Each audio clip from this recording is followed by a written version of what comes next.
पाईपलाईनच्या वादातून सख्या भावानं कोयत्यानं खुनी हल्ला करून भावास गंभीररित्या जखमी केला। माढा तालुक्यातील जठार वस्ती इथं ही घटना घडली।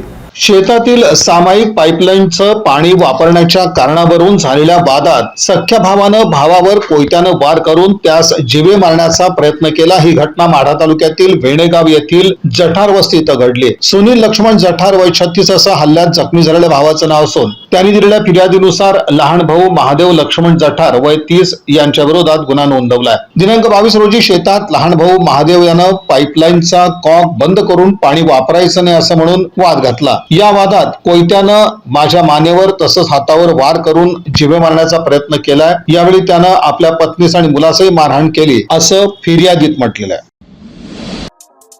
या बातमीपत्राचे प्रमुख प्रायोजक प्लॅटिनम मॉल इंद्रधनु सोलापूर। सोलापुरातील सर्वात प्रतिष्ठित इंद्रधनु सोसायटीचा नवीन भव्य कमर्शियल प्रोजेक्ट आता रेल्वे स्टेशनच्या अगदी शेजारी शहराच्या मध्यवर्ती ठिकाणी।